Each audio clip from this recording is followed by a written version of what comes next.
Last week আমি আমার ফ্যামিলির সাথে বেশ সুন্দর একটা ভ্যাকেশন কাটালাম, অনেক ঘুরলাম, অনেক মজা করলাম অ্যান্ড অনেকগুলো মেমোরিজ ক্রিয়েট করলাম।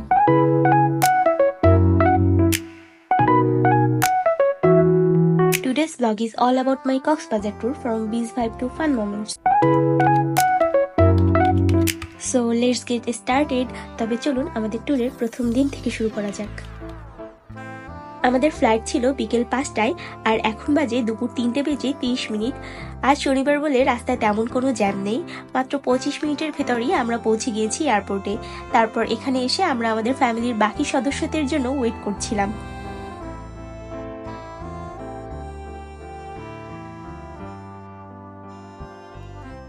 আমরা উঠেছিলাম সাইমন বিচ রিসোর্টে। এখানে আসার পর আমাদেরকে ওয়েলকাম ড্রিঙ্কস এবং একটা সুন্দর কেক দিয়ে ওয়েলকাম করা হয়।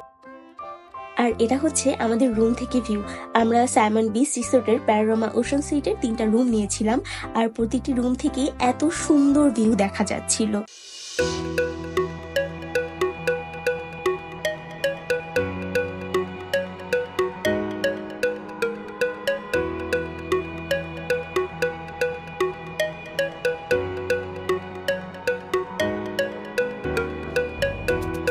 রুমে এসে ফ্রেশ হয়ে এখন আমরা যাচ্ছি ডিনারের জন্য। আজকে আমরা এসেছি পৌষিতে। এখান থেকে খাওয়া দাওয়া শেষ করে আমরা এরপর যাব সমুদ্রের তীরে, সমুদ্রের পানিতে পা ভেজাতে। রাতের সমুদ্র সত্যি অনেক বেশি সুন্দর। আর এটা হচ্ছে পরের দিন সকালে। সকালবেলা যদি কারো এত সুন্দর একটা ভিউ দেখতে দেখতে ঘুম ভাঙে তবে তার আর কি লাগে। আজকে পুরো দিনটা সুন্দর করার জন্য এই ভিউটাই আমার জন্য যথেষ্ট ছিল। এখন বাজে হচ্ছে সকাল 9টা আর আমি এখানে রেডি হয়ে নিচ্ছি। এখন আমরা ব্রেকফাস্টে যাব। তারপর ব্রেকফাস্ট শেষে ওখানে অনেক সুন্দর একটা জায়গা আছে, ওখানে গিয়ে ছবি তুলবো।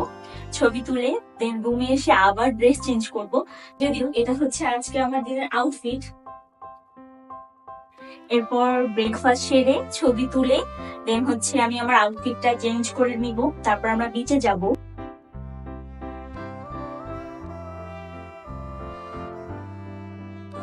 খাওয়া দাওয়া শেষ আর এখন আমরা সবাই বিচের দিকে রওনা হলাম। আর এখানে এসে আমরা অনেকগুলো অ্যাক্টিভিটিস করেছি। এই এটিভি রাইডটা আমার কাছে অনেক বেশি ভালো লেগেছে। এক পাশে সমুদ্র আর এক সাইড থেকে আমরা চলে যাচ্ছি, আর কি সুন্দর একটা দমকা হাওয়া এসে আমাদের গায়ে লাগছে। আর এখানে ভাইরা মিলে জেটস্কি করলো। আমার অনেক ইচ্ছা ছিল আমিও করব, কিন্তু ওদের এক্সপিরিয়েন্স বাজে ছিল তাই আমার আর সাহস হয়নি। মাঝ সমুদ্রে গিয়ে ওদের স্পিড বোটটা উল্টে যায়, এটা খুবই ভয়ানক ছিল। ওদের স্পিড বোট উল্টে যাওয়ার ভিডিও এখানে আমি একটু করে শেয়ার করলাম। এখন আমরা যাচ্ছি লাঞ্চ করতে। আজকে আমরা লাঞ্চ করব আলগোনি রেস্টুরেন্টে।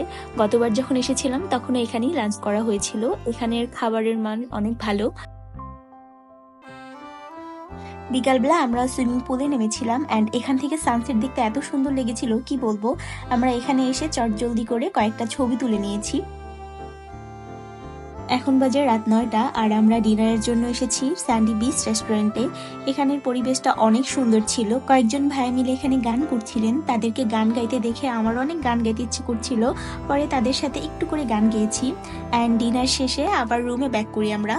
আর এটা হচ্ছে পরের দিন সকাল। আমি এখানে একটা নীল শাড়ি পরেছি। আমার অনেক দিনের ইচ্ছা ছিল একটা নীল শাড়ি পরে বিচে গিয়ে ছবি তুলবো, কারণ অনেক বছর আগে আমার আম্মু ঠিক সেম শাড়িটা পরে বিচে গিয়ে ছবি তুলেছিলেন। তো আমি চাচ্ছিলাম আম্মুর ওই পোস্টার রিক্রিয়েট করতে, বাট সময়ের অভাবে বিচে গিয়ে আর ছবি তোলা হয়নি। ইনশাল্লাহ পরবর্তীতে আমি আবার যখন আসবো তখন এই নীল শাড়িটা নিয়ে আসবো অ্যান্ড বিচে গিয়ে ছবি তুলবো। এরপর আমরা চাঁদের গাড়িতে করে মেরিন ড্রাইভে ঘুরি। একপাশে বিচ, একপাশে পাহাড়। সত্যি বলতে অসাধারণ ছিল।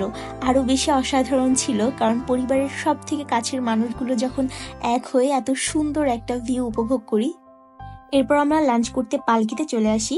এখানে এসে তাদের মেনুটা আমার কাছে বেশ মজার লাগলো। তাদের ফুড আইটেমগুলো হিন্দি মুভি এবং বাংলা মুভির নামে ছিল, বাট কথা হলো এখানে এসে আমাদের 1 ঘন্টার মতো সময় অপেক্ষা করতে হয় কারণ এখানে অনেক বেশি ভিড় ছিল। পাহাড়ি মুরগি আমি এখানে ট্রাই করি, যদিও আমি পাহাড়ি মুরগি আর দেশি মুরগির মধ্যে তেমন কোনো তফাৎ বুঝতে পারিনি। এরপর আমরা চলে যাই ইনানি বিচে। ইনানি বিচে গিয়ে আমরা সানসেট উপভোগ করি অ্যান্ড সানসেট দেখে আমরা হোটেলে ব্যাক করি। হোটেল থেকে আমাদের লাগেজ নিয়ে আমরা এয়ারপোর্টে চলে যাই। এটা ছিল আমার লাইফের সব থেকে বেস্ট ট্রিপ কারণ এখানে আমার ফুল ফ্যামিলি মেম্বাররা একসাথে ছিল।